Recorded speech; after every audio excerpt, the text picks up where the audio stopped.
Hi, my name is Lene Carr. I'm 18 years old and I attend Empire Beauty School in Monroe, Georgia. And they're training me there to be a professional cosmetologist. Why did you choose to venture in the cosmetology field? The reason why I chose cosmetology as my field is because I knew that was my passion. I knew that's what I wanted to do since I was a little girl.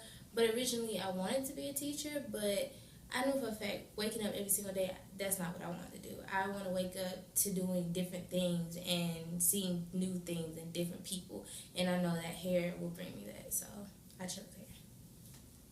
What area do you specialize in? I specialize in natural hair, but of course I want to learn the whole 9 yards because I don't ever want to turn down a client because I don't know how to do it. I just want to know everything there is about hair and just further my education on just knowing everything. How long did it take to get certified in this field? It takes 10 months at my school, but if your attendance is poor, you're not there, and you miss a lot of days, of course you can start going into it taking a year or two. So just always make sure that you're there and on time because that is the key to being successful in life. When dealing with clients, what hair products as far as heat protecting, shampoos, and moisturizers, etc. do you recommend?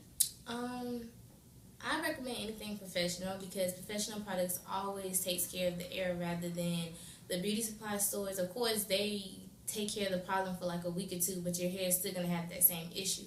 So always go with professional products. It's always safer, and even though it might be more money, you can always go get it at a retail salon or work with your personal salon, your salon stylist, and she can get you products and for discounted prices and everything. It's just a matter if you look for it.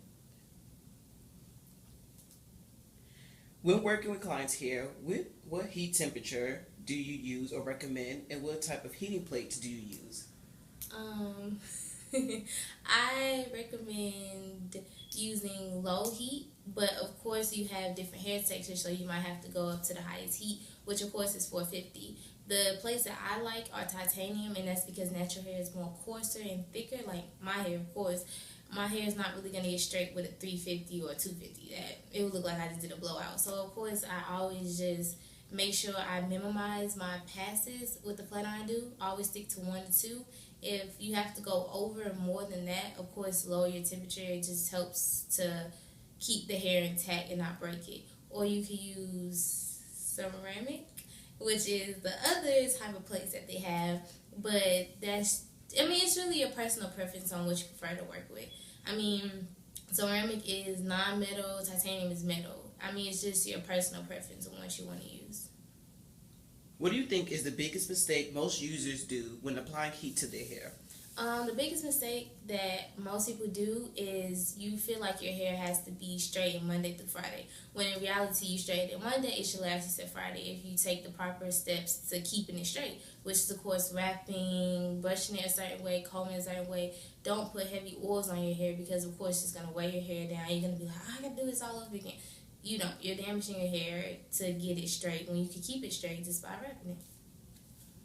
Can you recall a time where you encountered or have been in a situation where a client or a close person had severely damaged hair? If so, what were the recommendations and advice to help prevent/treat the severely damaged hair? I would say, of course, just chop it off. That's the best way to just get rid of those damaged ends, hair, whatever.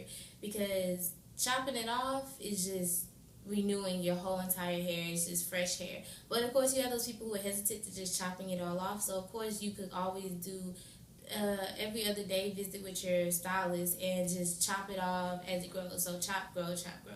Chop off like an inch every time you go, something like that. But it depends on the person. Last year in December, an article surfaced claiming over 200 lawsuit claims were made in response to a popular hair care product by the name of Win by Chaz Dean. This product is said to cause baldness and other scalp-related injuries to the buyers. After hearing this, what do you think companies can do in order to prevent problems like this from happening to consumers again? To prevent that problem is just be honest about your products. Your product is not going to lie. You can lie about your product all you want to, but when that client puts that product on their hair and their hair does the complete opposite of what you just said it's going to do, this is going to come back to you. So either just put a disclaimer on it saying that depending on this type of hair, this could happen, this could be, this is this. Like, you just want to make sure that you build your people up to use that product who know how to use it. Don't give it to people who know for a fact it's not going to work for their hair.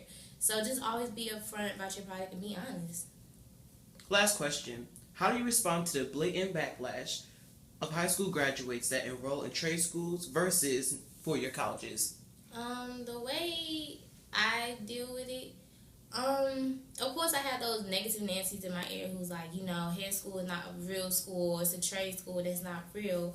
When you pay real money out your pocket and you're putting your real hard-earned time into something that you want to do, it becomes something real to you. So don't ever let nobody feel like, oh, it's not real. Like, you can make it as real as you want to. If you hustle hard enough and you build your clientele up, you can always make as much as somebody who has a 4-year degree.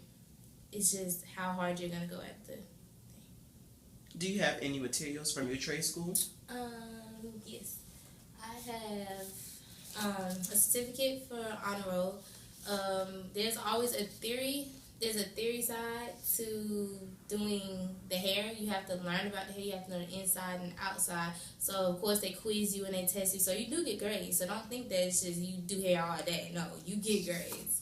And then I have one for a quick nail art challenge that we did. We have competitions and stuff. So, of course, everybody who participated got an award. Whether you won or not, they still make you feel like, you put your time and your effort into it. So, it's okay.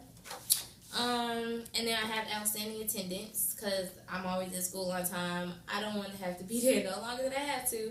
So, therefore, I'm always clocking in at 9 o'clock and clocking out at 4:30. So, always be on time. And, of course, when you're doing hair, always make sure you have a portfolio because portfolio, when somebody says, well, what can you do? How can you do this for my hair? You can always just be like, well, and you just open it up and you basically just show your, everything that you do. So, down to the befores and the afters or the press outs that you do, natural hair clients or relaxed clients. It just puts the ease on somebody's mind when they see your work. So, always make sure you have that around. Thank you.